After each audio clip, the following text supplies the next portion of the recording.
There's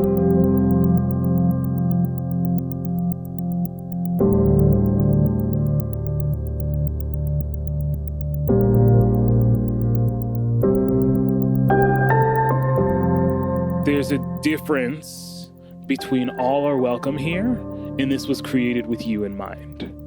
That's powerful. Mm-hmm. Yeah, that has been, it's like every time I see it, I feel like there's this little like catch in my throat, right? Mm-hmm. There's a difference between all are welcome here and this was created with you in mind. So part of my experience growing up was also that loneliness, that isolation, that like only one feeling. Yeah. And it was kind of the like not really feeling at home in either the Black or the white community.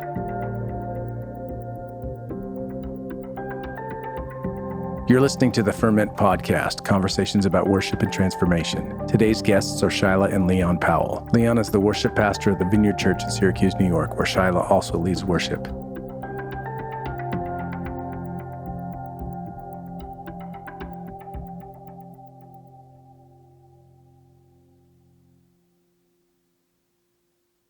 This episode is brought to you by Monk Drums. Monk Drums is a creative desert venture that strives to combine beauty and business as one heartbeat. Monk Drums' main focus is handcrafted wooden drums that allow us to love, assist, and serve all who accompany us on this path. Use the coupon code FermentPod to get 5% off your Monk Drums order. Find them on Instagram, Facebook, and Twitter at Monk Drums. And every Monday, look for hashtag Monk Drum Monday. Speaking from personal experience, Monk Drums are wonderfully crafted and they sound amazing. They blend the best traits of both the djembe and the cajon, and I found them to be incredibly versatile in both the live and studio environment. Check them out at monkdrums.com. This episode is brought to you by our friends at worshipteam.com. Worshipteam.com comes preloaded with over 12,000 songs, with new songs being added all the time. Hillsong, Bethel, Vineyard, Six Steps, Jesus Culture, just to name a few. Service building with Worship Team is a snap, and all the songs are completely legal and licensed. You can also find them on social media, Facebook at worshipteam.com, Twitter at worshipteam, Instagram at worshipteam_WT. Visit them at worshipteam.com for a free trial today. Complete worship planning with thousands of songs, easy interface, mobile apps, and legal rights for your church. All you need in one place, worshipteam.com. Hey, what up, friends? I am in the Midwest. I'm in Ohio somewhere. Is this Dayton? This is Dayton. Yes, that's right. I am with Shyla and Leon Powell. We're at the national conference, and really excited to have this conversation, you guys. Yeah, we are too. Welcome to the podcast. Thank you. Thanks for having us. That's right. Hey, let's just do what we always do on the Ferment, which is let's have a conversation really about where you come from, how you grew up, what's transpired in your life. And maybe we just go one at a time. I mean, you guys are married. Yep. So that there's some overlap, but maybe we'll start pre-marriage. Yeah, that sounds great. Yeah. Ladies first. Okay. Shyla, how did you grow up? Where are you from? What happened in your life? Oh, yeah. Okay. So I was born in St. Louis, Missouri. Okay. But I only lived there till I was 5. And then we moved to Nashville, Tennessee. That's we is me and my mom and my sister. And lived there till I was 11. And then we moved down to Jacksonville, Florida, to help plant a church. My mom was asked to move down to be the music vocal director at this church, and was there from middle school all the way through, most of the way through college. Then I moved to New Haven, Connecticut. Now we're in Syracuse, New York. Anyways, You've moved a lot. I've moved a lot, and I'm not in a military family. Yeah. Well, let's just stop right here. Where along the way, what feels like home? If I ask you, where's home? Where's that? Right now, I feel like I have 2 homes. Yeah. So Jacksonville feels like a home in that that's where I did the most of my growing up. Formative years stuff. Mm-hmm. That's, when we moved down to Jacksonville, I was, a believer. I don't remember, when I became a believer, always went to church. I do remember that I was one of those kids that would go up every time there was an altar call because I wasn't sure if it worked, the last time. It's funny how many people have that story. Okay, so we're all kind of swimming in some of those evangelical waters where like getting saved, I'm using air quotes here, getting saved is important, which is great because people do get saved, right? But one of the negatives is sometimes we so isolate that event, you wonder, am I saved? Right. I don't know. Yeah. So you went forward a few times. I did. And I do remember, I don't remember how old I was. I know I was elementary school sometime, but I do remember the last time going up and God just being like, this is the last time. You don't have to do this anymore. Yes, thank you. And I was like, okay. But when we moved down to Jacksonville, that was also when I really started growing in my faith. Yeah. There was a really great youth group at that church. And that sort of community was one of my first, like, really strong communities of faith. Now, you said a moment ago, if I got the story right, you guys moved to Jacksonville because your mom was a music director? Yes, my mom's a singer. Okay. Mm-hmm. Okay. Yeah. Did you say music director or did I just hear that? No, I said, vocal director. She led the band. She led the voices, basically. Okay, yeah. So got they had a worship pastor, but the worship pastor that they hired asked my mom to come down to work with the vocalist. Okay. Was this at an African American church? No. Okay. This was a multi-ethnic church. It's funny, it kind of started as a Bible study with some of the Jacksonville Jaguars. Yeah. So football guys. Yeah. Yeah. And so, but we were in Nashville when this, when that Bible study was happening and when the church plant started sort of happening. And we had been going to the church where the guy who was asked to come down and be the worship pastor was. And so just through that connection, he asked my mom, and our family to move down. Yeah, so this is where you get your singing from your mama. From my mom. Yeah, my mom and my sister, we all Okay. all sing. Anybody else in your family sing? Lots of other people. Okay. Most other people. Pretty much when our family gets together, we just sing and laugh and eat. Ridiculous. It's ridiculous. How talented her family is. Yeah. They have they're like videos of like the Lee family choir and they have this rendition of Total Praise. That it's the skill in singing in her family is incredible. Yeah. Three-part harmony just all the time, spontaneously. I didn't realize that everyone didn't, like, it took me a while, to realize that not everyone grew up in families where everyone just sings all the time and in three-part harmony. And I'm like, why can't you hear this part? Yeah, that third part, that's the one that'll get you. Yeah. That's so good. It's funny when you say that because I think a lot of us have that experience in probably very different ways, but you grow up a certain way and you just assume, oh, that's how everybody grows up. And then maybe you go spend the night with a friend or something and you realize either their family's weird or my family's weird, right? Yeah. That's good. That's so good. Yeah. So yeah, music, I think, I've been singing for as long as I can remember with my mom and you're my a powerhouse sister. too. You're a fierce singer. And I mean that in the best way possible. I've noticed that when you and Leon, or maybe like I've seen you sing with Tina, it's so good. You're just such a strong presence. I freaking love it. Wow. I freaking love it. It must come from your family. Yeah, I just love singing. I love worship. And I just love it. Amen. Amen. So talking about homes. Yeah. What feels like home. Jacksonville definitely feels like a home in that, that was where I first really started growing in my faith, really started getting connected. That's where I met Tina, actually, for the first time, was in youth group. So you guys are like childhood friends. Yeah. We've been leading worship together since we were like 14, 15. That is amazing. It's so cool. That is amazing. It's like a real blessing. So you guys really have lived your life together. Yes. Yeah. We just celebrated 20 years of friendship this year. Woo! Shout out to Tina. That's great. You know what? I have some friends at home, and we've been doing the same thing in terms of we realized that we had been friends for 20 years. Yeah.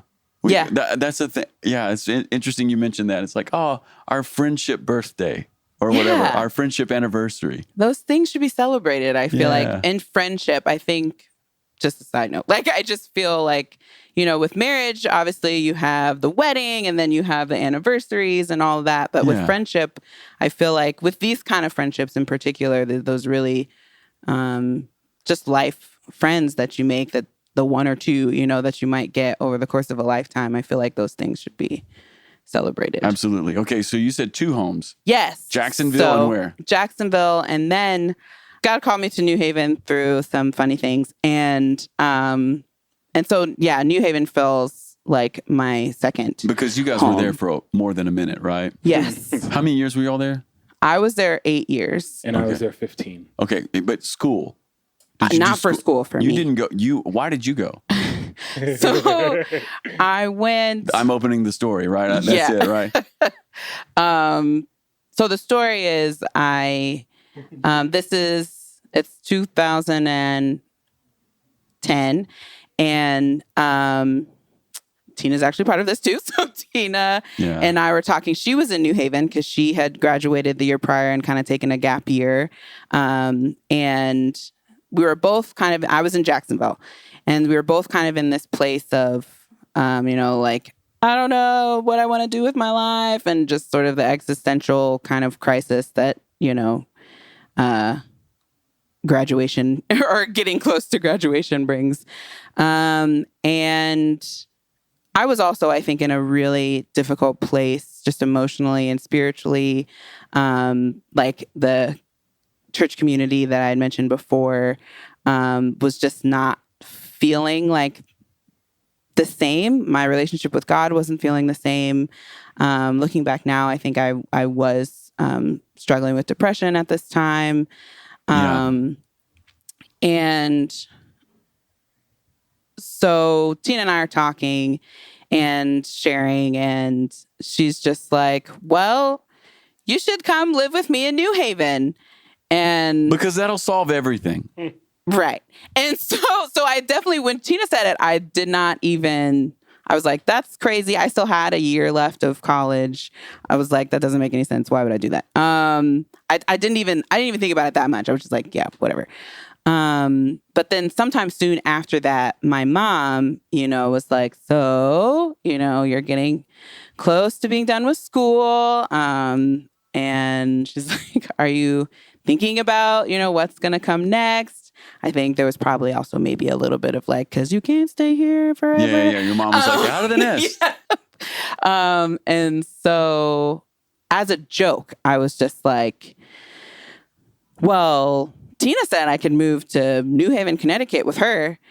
And my mom, like totally serious, was just like, I don't think that's a bad idea. Yeah. And I was like, Mom, I'm joking. Yeah. And so, but when she said that, I found myself feeling oddly excited and like oddly drawn to this idea. I found myself feeling excited and connected to God, and like that God might do something. Like if I took a step like this, I also figured, you know, if it's God, then it'll be good. If it's not God, then, you know, I'll just try it out for a year, and there's like no loss. I have nothing, you know. Yeah. You're young. Yeah, there's nothing tying me down, or it would be easy to just move back and finish school, and that would be that. So I started thinking and praying more seriously about it, and decided to just start it out as just a 1 year. I'll just try it out for a year and see what happens. And long story short, it turned into 8 years and a marriage and buying a home and, you know, Major learning transitions. Yeah, you became an adult. Mm-hmm. Yeah. So that kind of anchors some of that home feeling. Yes. So that's how sort of New Haven kind of became my second home. It was like my second place where I grew, you know, to know more about who God is and who I am. And So, and now we're in Syracuse and brand new chapter. waiting to see like what God is going to make of this chapter. That's right. All right. So Leon, let's catch you back up here. Yeah. Where did you grow up? Household of faith? Like what? Tell me a little bit about your story as well. Yeah. So I grew up in Northern Virginia, about half an hour outside of DC. my parents were both believers, and kind of raised my sister and me in the church from a young age. My mom tells me that I had kind of my first moment of deciding to follow Jesus at about age 5. Yeah. But I think for me, it started to mean something in the transition between 6th and 7th grade. So right before 7th grade, I went to a summer camp that my church had. Yeah. And that kind of, it felt like I kind of like powerfully encountered God and God's Spirit, and just kind of like recommitted my life. Like that's the moment that I realized of kind of like, you were taking ownership. Taking ownership. I think that happens to a lot of kids who go to camp. Yeah. A little bit of distance from parents. Yep. You take ownership of your faith. Yep. And I think being around, there was probably a lot that went into it. I think the fascinating thing for me was that that really was like, it was like very contextualized, like 7th grader following God, right? So it was like, all right, like, so I'm starting to follow Jesus, and I'm like trying to figure out, like, all right, so like I need to start like walking out some of these things in the Bible. So what's the first thing I need to do? Well, the first thing I need to try to do is stop picking on my little sister. Oh, this was and her friends. Yeah, this was very real for you. Present. That's so sweet. Yeah. So it was like, and there was kind of a progression, but I definitely remember by 9th grade being really convicted. And I remember this one summer after another summer camp, right? So like basically every summer I went back to that same kind of like summer camp with the youth group. And I remember, I don't think it was after that first kind of 7th grade summer, but maybe after 8th grade or right before 8th grade or right before 9th grade. I remember being like, oh, I can't be mean to my sister's friends anymore. Like, and I remember them, coming and like basically trying to start the like bickering exchange. And I just like didn't respond in kind, Yeah. And I think they were like, what's happening? Like, are you, and then like, Leon is loving his enemies. He's a Christian in the very contextualized 9th grade, right? And we're all Christian, yes, of course. Anyway, so it was the very contextualized, like, what does it look like to follow Jesus as a 7th grader, as a 9th grader sort of deal, But yeah, grew up in church, grew up in Northern Virginia. I started playing piano in 4th grade. My grandfather offered us piano lessons. So I started playing piano in 4th grade and then doing band in 5th grade, started playing clarinet. Actually like the clarinet that my mom learned on, I learned on. And then, switched to bass clarinet a year later. So are you a musical family as well? Ish? Kind of. It's nothing like Shyla's experience. So my mom, sings and has sung in choirs, and just like church choir and stuff. And plays piano. To this day, she still sight reads better than I do. Like I never sight read better than my mom did, which kind of made me mad. Yeah. But so there was like enough. There was a piano in the house. Like there was it wasn't the like there's always music, but it was like there's an encouragement to music and a line. My sister picked up violin and then played percussion in bands. So we've all kind of like done music. Yeah. I was the one who like eventually sold out for music, so I kind of like did the piano lessons thing, did the band thing, was chugging along for 5 years. 9th grade comes, I'm in high school. In order to be in the top band, they wanted you to be in the marching band. Yeah. And I was like, I'm not marching in Virginia summers. A. And B, I'm not giving up any part of my summer, we lived close enough to the school that I could hear the marching band start practicing a few weeks before school started. I was like, sucker. Yeah, not doing that. Yeah. Like no one is impinging on my freedom, right? Like, boom. So I stopped. I quit band because I was like, yeah, I'll want to be in one of these higher bands and I'm not going to march. So, and a few months later, I felt this, I don't think I would have had this language at the time, but I felt this like hole and, like I was missing something. And I went over to a friend's place to play Super Smash Brothers. Yeah. And he and his friend were over there. His friend was playing electric guitar. He was playing bass. and I was captivated. I was like, that is the coolest thing I've seen. So a few months later, I bought that bass. I bought the bass he was playing. Yes. Do you still have that bass? I do not still have that bass. Okay. I had that bass for a year. Yeah. I bought a new one in 10th grade that I do still have.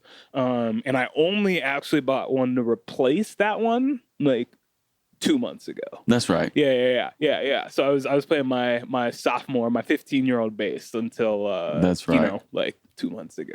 I love that. I love stories of especially guys who are like doing the basement jam sessions. Yeah.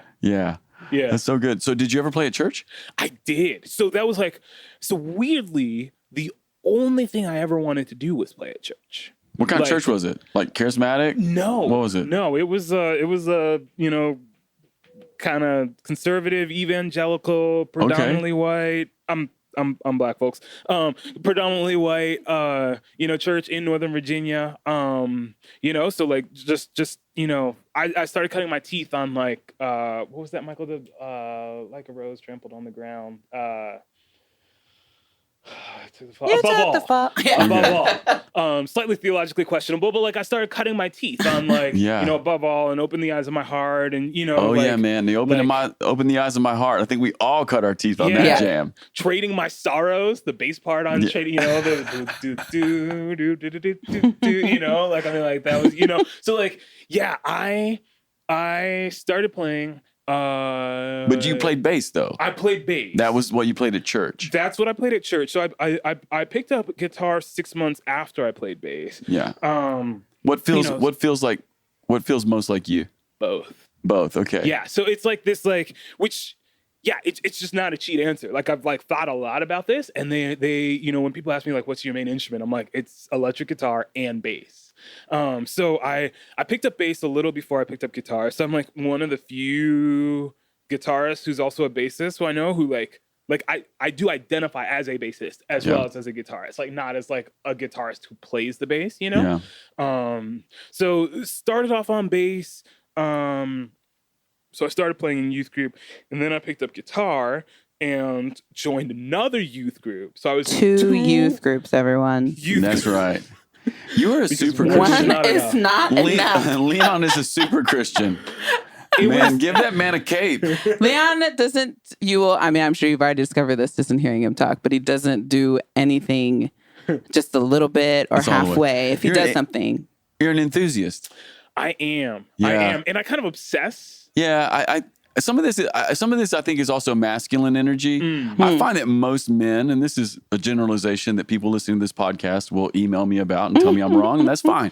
But I find that most men, like when we find our thing, we go all the way in. It's like we like hobbies, or whatever, all the way in. Well, what I do know, so for those of you familiar with the Enneagram, I am an Enneagram 8. Yes, you got a strong 7 wing though. That's what I'm hearing. I do. Strong 7 wing. I think the 9 wing. So my wife Shyla is a 9, and so I think that's been developing, more. Shyla, recently. you're a 9? Yes. Okay, time out. You're a 9? Yes. Okay, clearly we don't know each other. I never would have pegged you as a 9. Really? No. That's amazing. See, I don't experience you as sleepy at all. Wow. Oh, that's so good. Or even, I just don't. That's wonderful. That's great. That's like evidence of like God's grace in my life, I think. Like if you had met me, 5 years ago, 10 years ago, it would have been much more apparent. Okay, that's amazing. All right, very cool. Okay, time back in, Leon. Your turn again. Yeah. Okay. Super involved. In church, one thing that really stood out to me, that stands out to me looking back, right, was all my musician friends, like even the guys who played at youth group. It was kind of the like I love Dave Matthews Band, and I love like all these other things. The like, 90s. The 90s are alive. But kind of like I play this like boring 4-chord music, kind of using air quotes here, right? Like just as worship music. I think 4-chord music. Like I think for them, like worship music was the filler space. The like I don't know. I guess I'm gonna be at youth group, so I may as well be like playing music there. Yeah. For me, I set out when I picked up guitar. I was like, who can I emulate and take that into worship. And at the time, Santana had fairly recently released a Supernatural album. Yeah. And on some of that stuff, he was playing music. Some of the backing music was like not too far from what we were playing in church. And Santana was threading these amazing lines in between. Yeah. And so that's what I did. That's what I emulated. That was your main influence. It was Santana until like 4 years ago. Santana was one of my only influences on guitar.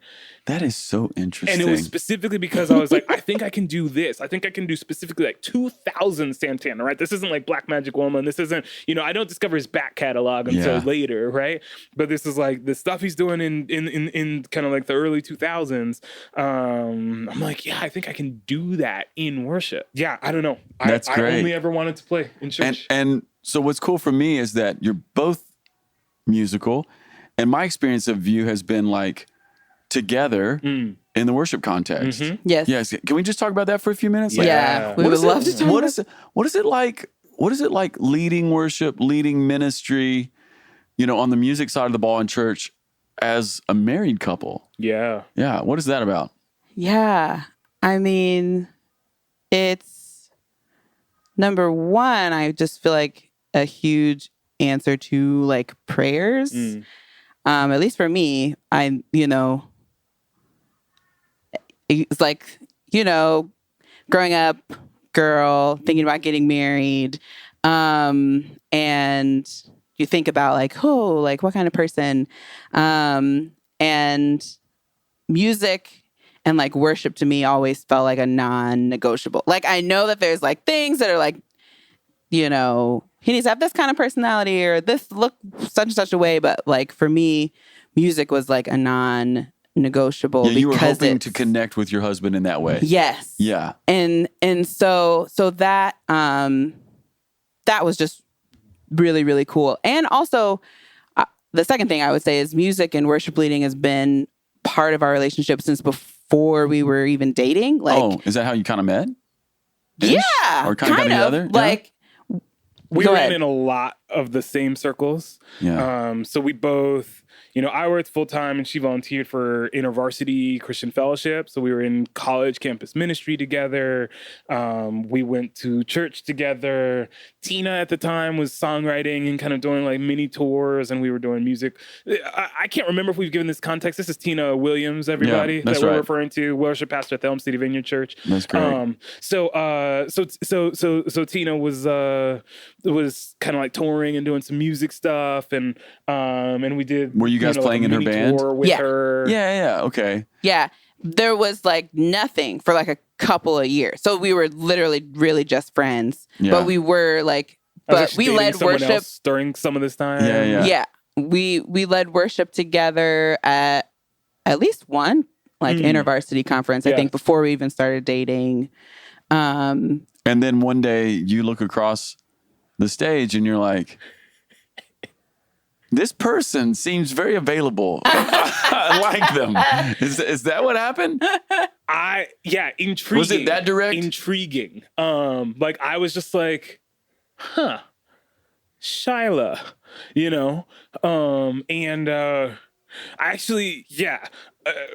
a friend of mine tells me, I remember a moment where I was interested. A friend of mine actually remembers another moment a few months before where I have like mentioned, kind of thinking about Shyla and being interested in Shyla.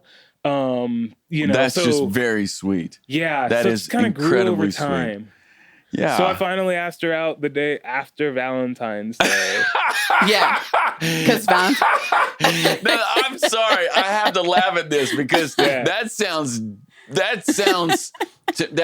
that hits my ears a certain way, Leon. I'm not gonna lie. The day after, okay. So you didn't want to buy that present just in case, right? Is that it? So really, Hedge what it was so first off, actually on Valentine's Day we had a meeting. InterVarsity staff meeting. Okay. Yep. So we ended up driving, I think, about like an hour, hour away, hour back, and so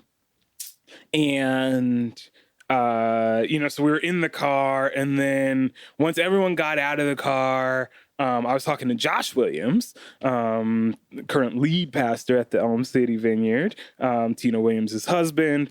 So I was talking to Josh Williams and, basically just having a conversation with him. I was like, I've been praying, I've been tied up in knots, trying to figure out what to do, like whether to ask her out or not. And after kind of hearing me out, Josh was just like, the nice thing about thinking about stepping forward in a relationship with someone who hears from the Spirit is that you actually don't have to discern everything yourself. So I was like, thank you, Joshua. That's a great pastoral word. Isn't It is. All right, some single people who are listening right now, you just need to write that down. And just remember it. That's remember right. it. You can discern Sometimes you can together. discern together, take some steps forward and see where God meets you on the way. Amen. But in the back of my mind is this thing that I've heard someone say, which is, so there are these two things that are in the back of my mind. One is something that someone has said that I remember where they're like, basically like, don't make major relationship moves on Valentine's Day, because then if it doesn't work out, that's right. Valentine's Day will always be like the anniversary of like the thing that didn't work meltdown. out. Okay. Right. So that's one. But two is I'm like, I don't want this to just be like caught up in the furor, Yeah. Like I'm still kind of like early 20s at this point, Yeah, and so of there's course. been this like years long like Valentine's Day, like there's like a fervor on Valentine's There Day, is. So I was like, I want to get out of the fervor, but I'm an Enneagram 215. 8, right? Yeah. So I can wait exactly like one day. 215. Yeah. Yeah. So That's great. Yeah. That's great. But talk to me a little bit about like leading worship as a married couple. Yeah. Like, what does that feel like, week after week to do that together? Does that feel like Yeah. a part of your all's vocation? Like from God, this is your calling is in some ways overlapping here? Yeah. Yeah. So I think so. Absolutely. Yeah. One thing I will say is to me, so Shyla said something about, the music part and the worship part was non-negotiable for her. Yeah. It actually was negotiable for me, but it's been, Yeah. I think, like one of the sweetest things Yeah. of our marriage has been the ability to do music of all sorts, but especially worship together. I think there's this closeness that happens, that I feel when we lead worship together. I think there's actually something that it like brings for the team, the connection, the intimacy, I think there's just this like multi-layer, multi-dimensional like thing that happens sometimes when we're leading, that can feel like really sweet, that can help put the team at ease, even if they don't know us super well when we're working together, so I would imagine it also just feels good. You guys lead at Vineyard regional stuff, playing at national stuff. A lot of times you don't know all those people. Yeah. Mm-hmm. And I would imagine it would be really nice to look across the stage and go, okay, there's somebody here. Yeah. I know what they're going to do. Yeah. I know what they bring, And- and I have confidence in that. Yeah. And I think also the one thing that came to mind just in response to your question is that like our relationship has always felt like it had this very like complementary nature.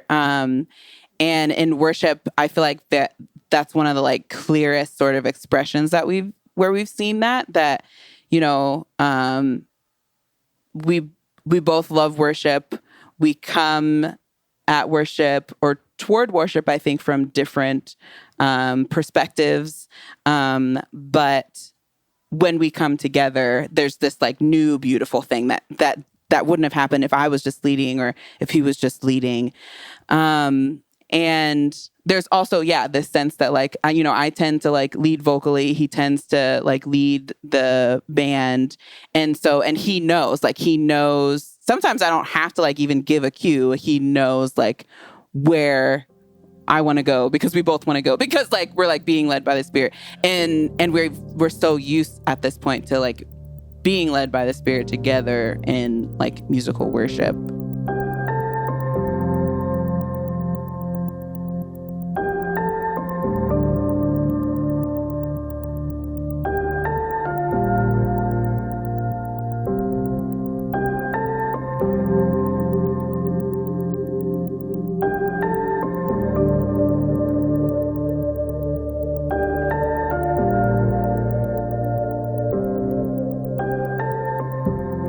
I've seen you guys operate. It's really wonderful. Really wonderful. Hey, maybe we can take a little turn here and talk about some of your ministry, but then also how it relates to some of your past. Because, Leon, you said that you grew up in sort of a, evangelical church, mostly white. Yeah. You're African-American guy. Shyla, your church, at least in Jacksonville, I think you said was multicultural? Multicultural, but definitely culturally predominantly white. Yes. So worship felt quote unquote white. Is that what I'm hearing?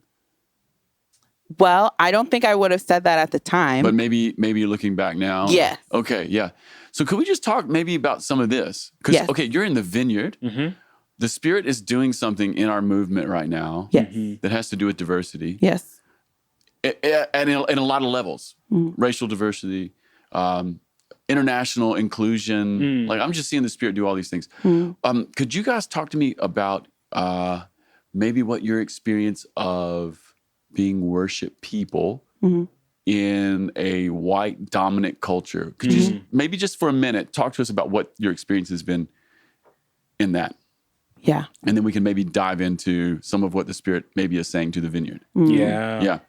Yeah.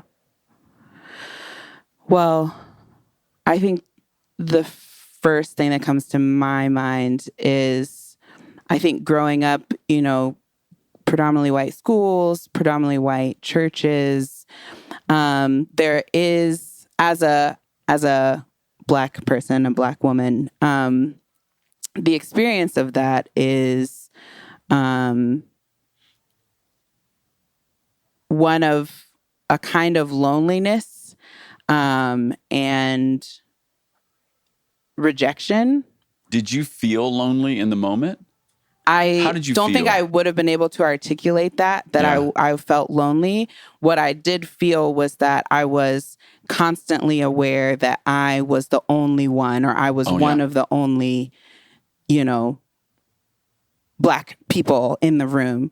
Constantly aware of that, and constantly this feeling of like, no matter how well I speak, no matter how much I'm experiencing God, how much I'm growing, there's always this sense of not really belonging or not really fitting in. And different things that people say over time that they register more as like 1,000 paper cuts, over time than they do as was it one mortal wound? No. Was it one giant jab? It's little tiny ones. Yeah. What kind of things, if you don't mind to share? Because there may be people listening to this who are saying those things or have said those things. Yeah.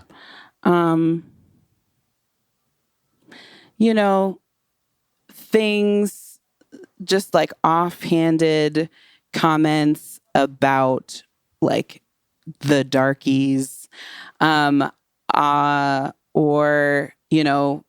once,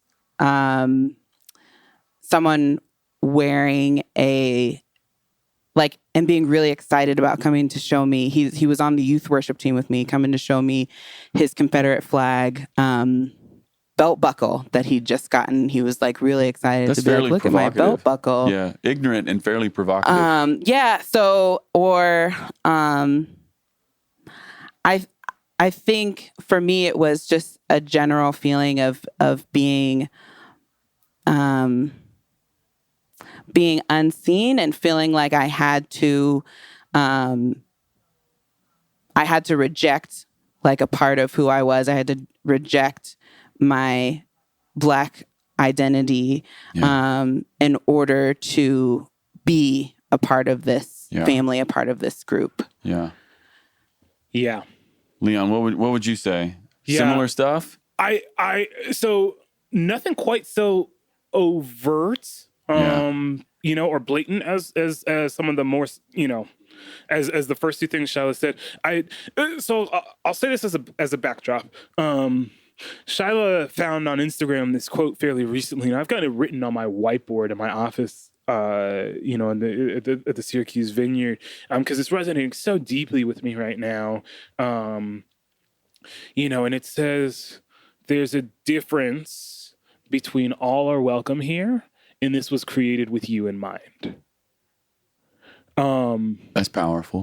Yeah, that has been, it's like every time I see it, I feel like there's this little like catch in my throat, right? There's a difference between all are welcome here and this was created with you in mind. And I think, again, I mean, right? So church, school, there was, no one was ever like, you're not welcome, or, and I thankfully didn't have the Confederate flag situation happening or whatever, right? But there was just, it'll be little comments like, So part of my experience growing up was also that loneliness, that isolation, that like only one feeling. Yeah. And it was kind of the like not really feeling at home in either the Black or the white community. Right? Because most of my kind of formation, most of my friendships, most of my worship was happening in spaces where I didn't see myself reflected. I mean, my sister and I went to a youth group that often had like 80 to 100, and we would often be the only two Black people in the room, right? So this is the like not seeing myself reflected, then hearing people, this would happen more at school than at church, right? But say comments like, oh man, like, yeah, like you're Black on the outside, but you're white on the inside. Like I'm Blacker too than you because, because I speak a certain way, or because Leon, like you speak a certain way. Like I think people were really thrown by the fact that I articulate and speak, but just kind of like a way that people were expecting, or would drop comments about like ebonics or, like whatever, like in the conversation. Right. And so you felt caught between two worlds in some ways. I definitely did. I think both of us. And at home, nowhere, like literally home, and or like relatives' homes were the only place that I felt comfortable. Cause I was like, these are the only Black people I know who love me and accept me exactly as I am, and who I feel like no discomfort around. But it was right. So I think we both had this like never white enough for the white kids or Black enough for the Black kids experience. And so church, so for me, I remember thinking about the word like anomaly. Like I remember thinking of myself as the anomaly, as if it was basically a mistake that I was born into the body that I was born in, like happenstance. Like I happen to be Black in what feels like a white world to me. That's a profound identity to carry around, Leon. Anomaly? That's kind of big, right? Yeah. I wanted to add the compliments in quotation marks that I would get a lot growing up from white friends who I know really did like love me and care about me, but would say things like, "Oh, Shyla, I don't even see you as Black. You're And I, in the moment, like, honestly, and like with sadness, like I confess that I think I took that as a compliment at the time. That was like how far removed I was from really owning and believing that God didn't just put me, like Leon said, in this body, in this skin on accident, or that my skin color is not something to be ashamed of. It's not something to be rejected. I hear that quote unquote compliment. And I feel that. I mean, I feel that it's like, it's such an ignorant thing to say. And I can feel how, gosh, you would just feel like, oh my word, where do I belong? I like that thing you were talking about earlier, caught between two worlds. It's like, wait a minute, I'm clearly Black, right? Yeah, and I shouldn't have to apologize for my Blackness. And that isn't something that I reject in order to be a part of your community. Wow, we have missed something here, right? Wow. When did you guys maybe, or have you started to find a place that feels like home, like where you are in your ethnicity, in the gifts that God has given you, in the way that you are welcomed by other people? Has has that happened? Is it happening? I'd be interested. Yeah, that's a great question. So I think for me, and I'm trying to find the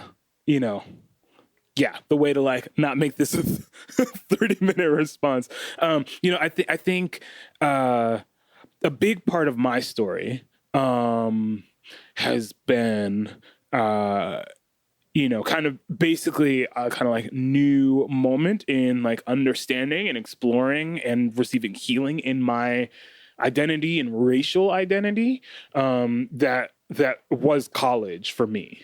Where did you go to college? So I did my undergrad at Yale. Okay. You're no dummy. No dummy. So the perplexing thing to me though is there was it's just fascinating to me because I think the narrative that I have of Yale was this is clearly like not the place you go to find your Black identity or to like grow deeper in Christ, but that's what Yale was for me. Hey, Yale was this the place. is God. Yes. Leon, this is the work of God in your life, right? Right. Yeah, because when I hear Yale, I just think preppy white people. Right. And I've never even been there. I don't know. So did I. Yeah. Okay. So I almost didn't even visit Yale. I later learned that my mom had actually had a dream about me going to Yale, but she didn't want to. This is like who my mom is, right? Like she had a dream. She was pretty sure it was from the Lord. She also didn't want to sway my decision. And so she was just like, yeah, you've got to apply to at least 2 schools you don't think you'll get into.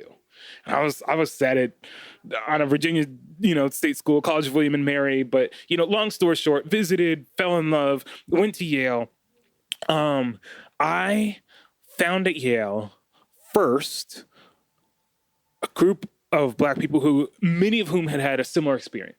Yeah. Many of whom had I felt like I was the only one. I felt like I was the only one, right? And then suddenly there we are, 100 deep, freshman class, pre-orientation program.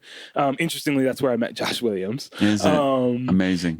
So like right before our freshman year of college. Work of the Spirit. This is all a work of the Spirit. Yes. Amen. Yes. So, I start to meet people and I'm like, all right, I see myself reflected in people who look and talk like me.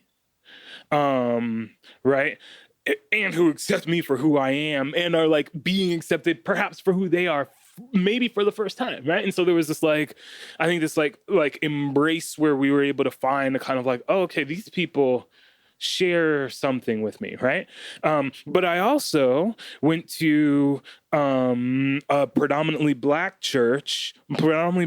student church at Yale.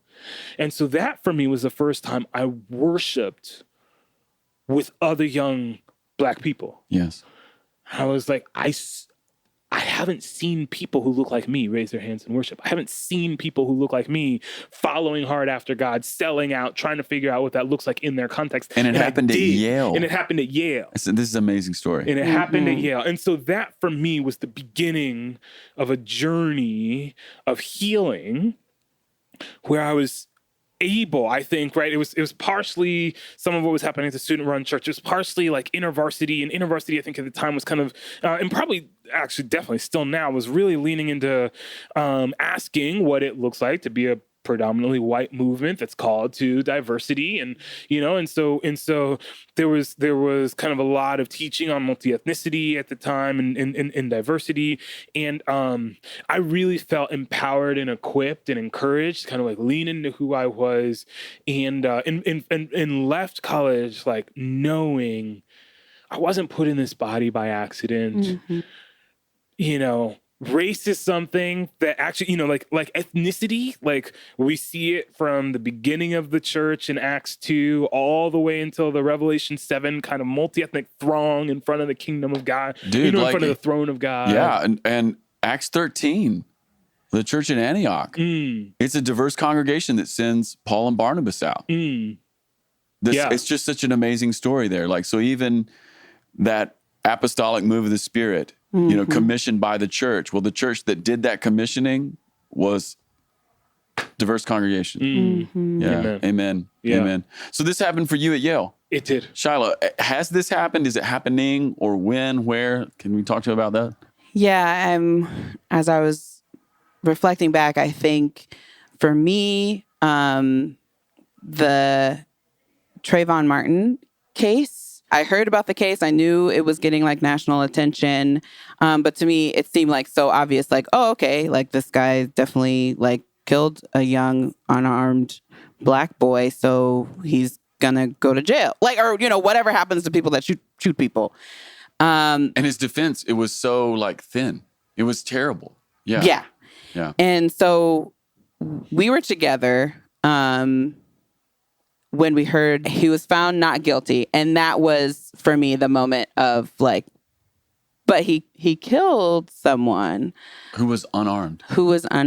And a boy. And so that for me was a sort of eye-opening experience of,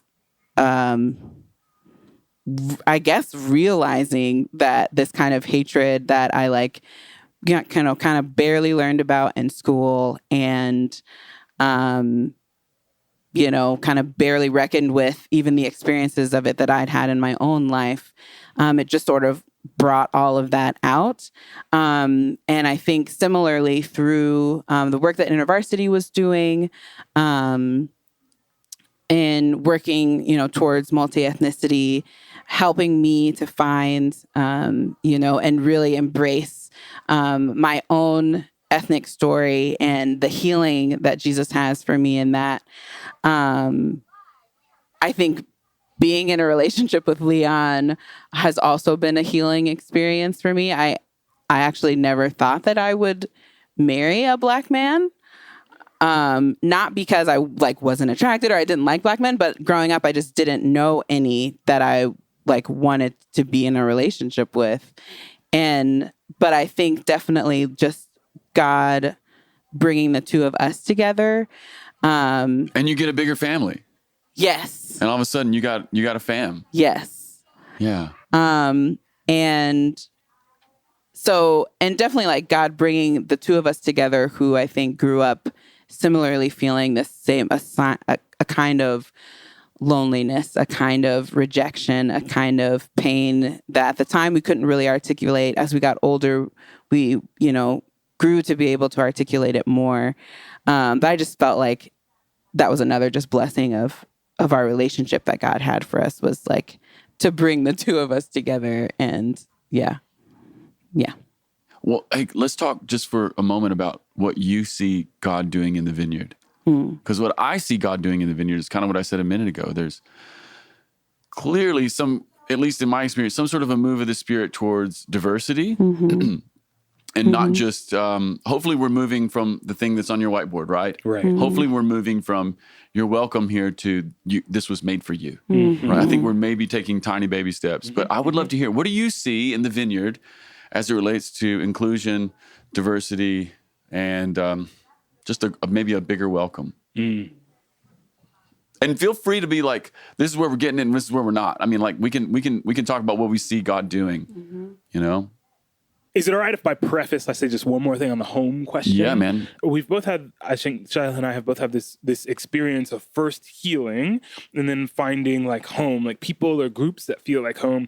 I think for me, and I think for us, that there's definitely this experience of like sliding into and navigating different experiences of home. Because I think for me at this point, there are different things that feel half like home to me, if that makes sense, right? Like, because of my church background and upbringing, like, breathe,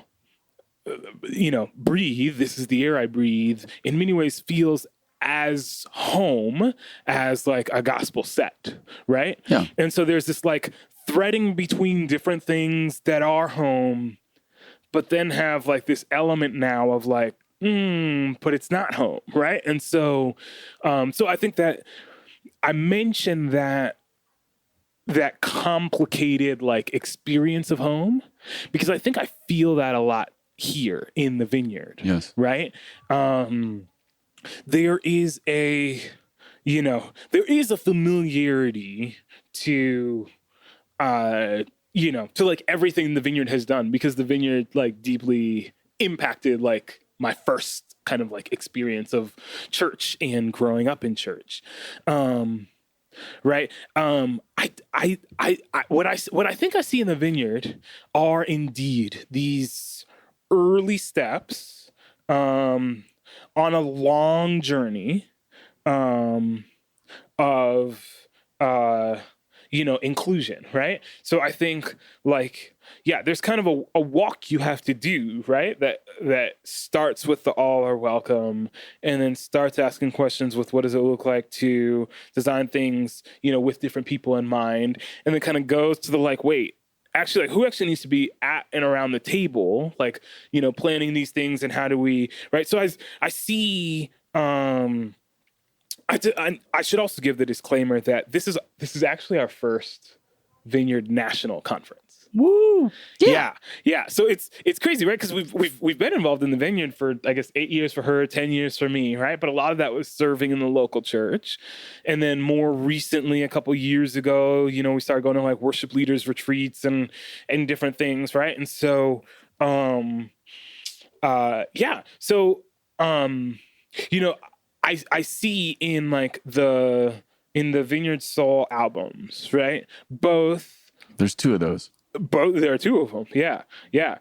So in the 2 of them, I see, both this movement and this desire and this heart to kind of let different expressions come out. But I think I also long for the day when we have something that feels so rooted. So I personally long for something that feels so rooted in the gospel tradition or in Black musical traditions that it can be, that we would want to go to stations and see if it can be played alongside, contemporary gospel artists, right? So I see these movements and I see these steps, and they give me hope, and they make me feel like someone is hearing and listening and wanting to move and giving over, some measure of kind of freedom or independence or resourcing. I just want to see that grow. Yeah. To the point where it feels like, not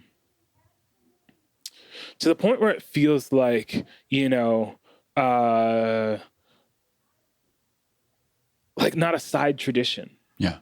If that makes sense. Yeah. Integrated, deeply integrated, a part of who we are. Yeah. Equally at home on, kind of set lists, kind of, we're, I don't know how to explain it well. I think what I'm saying is I see movement, and I see steps towards a distant goal.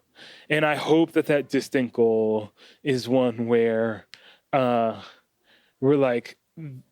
where Vineyard Soul doesn't necessarily feel like a fringe thing that the rare person can do, it has to be Tina or Joshua Miller on the stage, sort of deal, but where it feels more just kind of integrated throughout. Well, and here's what I hear in that, especially with the Vineyard Soul projects. What I hear is those are sort of the pioneering steps, and Tina and Josh in particular are some of our main pioneers in that, but they're actually giving permission for these other people, right? Who maybe didn't know that there were people in the Vineyard who did that, or maybe didn't even know they wanted to do that. Yeah.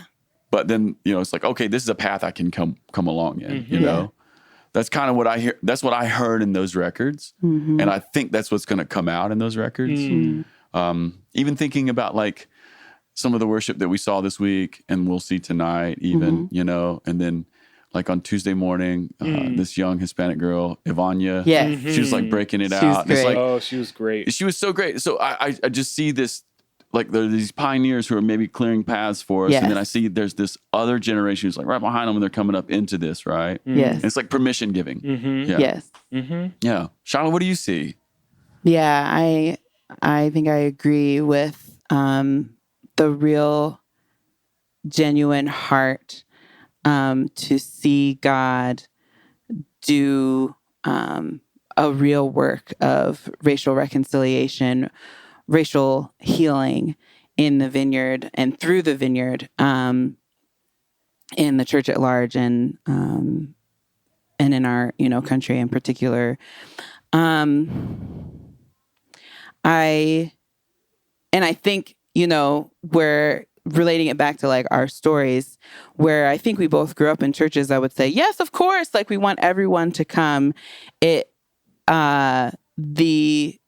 I do see God just really actually helping the Vineyard to like take the actual steps that are necessary and to suffer the actual costs that are necessary. That was one of the words that just came up while I was thinking, was just, I think the Vineyard is ready to count and to suffer the cost of what it means to move into multi-ethnic, a more multi-ethnic expression, which requires obviously thinking about privilege, thinking about power, for people, who have grown up, in the minority or in oppressed groups, taking on a kind of leadership and a kind of freedom that might feel really scary because it's new, or it's something that they haven't experienced before. But I think what I would really, really love is to just be a part of seeing the Vineyard become a place where nobody would have to have the story that Leon and I had. That's right. Where whoever comes feels seen and welcomed and loved and empowered to bring the unique reflection of God that they have to bring to the table. And that's, for my white brothers and sisters listening, that's for you too. That's what I believe is possible in the Vineyard because of where we're starting, because of our actual trust and insistence on just doing what we see the Father doing. And really trusting that this is what the Father is doing. And for me, I just think, number one, the Vineyard is a Holy Spirit movement. Mm-hmm. Like we are Holy Spirit people. I mean, we're Trinitarian, clearly we are, but we have found our formation so deeply in our reliance on the Holy Spirit, our experience of the Holy Spirit. And it's like Leon was saying, the book of Acts is just this move. And every time you see the Spirit moving, you see, along with power, speaking in tongues, prophecy, you see diversity. So for me, this just feels like, of course this would happen. Like if we're really a Spirit movement, this has to happen. Yes. Like we can't not have this and say we're a Spirit movement. Right. This has to be a part of it. So I think the trajectory, I think we're headed toward that, into it. And this is really, I think it's the work of the Spirit. I was telling Gino the other day,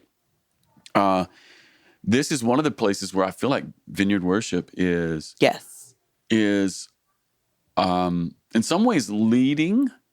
No, clearly there's some other people who are further than us, but when I'm thinking of some of maybe what we just might consider, air quotes here again, modern worship, Vineyard worship is kind of leading in some of this modern worship context in terms of making space and seeing the Spirit bring in diverse people. And that I'm so excited because I know whatever else we're doing, we're hearing the Father and we're responding to the Spirit, and we just got to keep going, you know, whatever that is. Yeah.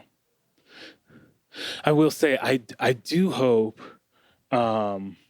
what am I saying? So part of it, so we're at the national conference, to everyone who's listening. And so a few nights ago, Jay Pathick was talking about, kind of encouraging us to be open to receiving from what the Spirit is doing in other movements. And so we have the Vineyard Soul albums, which I think were great first steps. I will say they feel to me, it feels like there's this process, you know, of moving, right? If on one hand is like, you know, modern worship, right? And in quotes is a Vineyard expression. And if on the other hand, right, is kind of like looking in the distance and saying like, you know, at some point in the future, do we imagine like gospel vineyard artists, you know, like, you know, where there's a step, I think, that's like taking on and kind of like integrating, you know, gospel, but also, you know, other soulful expressions, right? Like, you know, some, you know, songs in Spanish and, you know, but, yeah, I do think, that there's room, at least at the moment, to perhaps look at like, you know, like incorporating perhaps songs, you know, like even just on the, you know, I know at like conferences and stuff, we've got these, we want to make sure to find songs that are like familiar to everyone, you know, but I think like, even if there are like, you know, kind of like a short list of songs that we imagine kind of like putting on the conference list so that folks are going to listen and like learn from kind of like other traditions, other musical traditions. I think even that would kind of like propel the way that Vineyard worship is leading us kind of like even further down the road. Amen. Yeah. Amen.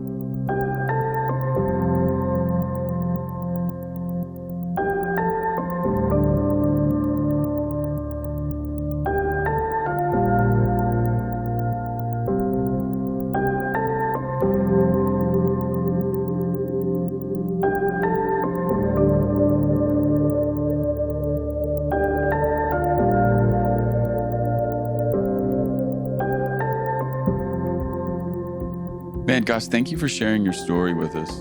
Yeah. Yeah, just thanks for sharing your perspective and everything. I just consider you guys to be some of our pioneers, you know, in helping us respond to the Spirit of God. Yeah, okay, here's what I want to do, though. We got to end the podcast the way we always end the podcast, which is we got to talk about moments of joy. Ooh. Okay? Okay. I just want to know, and I think everybody who's listening wants to know, can you just tell me a time you experienced great joy? It doesn't have to be the most joy you ever experienced. It could just be top of mind awareness. Like, maybe even recent. Like, when was the time you just experienced kind of overwhelming joy? I experienced great joy. Please don't take mine. How about which you one go are you first? You can go ahead. That was Go ahead. very diplomatic, Leon. That was very diplomatic. You can go. Hopefully this isn't Shyla's. That's it. I experienced great joy. There was a show Okay, you're not going to take mine. that Tina and another kind of acquaintance of mine from college put on together, and Shyla and I were both in it, and I was a little bit all over the place. I definitely played acoustic and electric guitar. I might have played bass in that show at some, but you know, I mean, it was a little bit like all over the place. I was learning like the hardest music I had played to date, maybe the hardest music I've played to date. You know, just in terms of its like intricacy on the guitar specifically. But at the end of that, and this was early in Shyla and my relationship, but at the end of that show, and during that show, I just remember experiencing this like great joy and feeling super connected to Shyla. And why do you think you experienced the great joy then? I love making music. I love making music with Shyla, and you know, and Tina's music is powerful, right? Like, you know, so I think there was this musical, spiritual, relational swirl, as well as the, you know, pride of having put a lot of work in, and the, you know, and seeing Shyla just like kill, because she's so good. She's so good. And so like it kill is probably a very, very strong word. I like that word, though. Beauty of her singing. Yeah, it's one of my favorite words right But now. I'm an though. Enneagram 8, you know. That's right. So, We like those words. you know, I'm gonna own it. That's right. That's great. So that brought me great joy. Playing in that show continues to like stand out as a like as one of the top like both musical experiences, but also just like connectedness experiences. You know, it's beautiful. All right, Shyla. What's your moment of joy? Yes, he did not take mine. Mine, the first one that came to mind was just this past weekend, actually, just before we came here for the conference. We were on vacation in Toronto with our friends, Josh and Tina. And the whole weekend, I think I said the word delight just in those like few days, like more than I have in probably like years previously, where it's like, I just like, things were just delighting me. The food was delightful. The views were delightful. The, company was delightful. Just celebrating all the things that we were celebrating was just delightful. Amen. And just delightful. And so... Isn't it funny how much joy comes from just having something decent to eat with people you love? Yeah. Yeah. I feel that. It was great. Thanks, Toronto. Thanks, Toronto. Listen, y'all, Toronto's a great city. Yeah. Mm-hmm. Like Americans, we never think about it. It's a great city. Yeah. Yeah. To our Canadian brothers and sisters to the north, we salute you. Yes. All right, guys. Hey, thank you for sharing. Thanks for you so having much. us. Great. This was so great. So great. Listen, everybody, if you want to know more about maybe what God is doing in Vineyard Worship, especially on the soul side of things, these are two trusted guides, and you should reach out. All right, everyone. High fives and hugs. Talk to you later. Bye.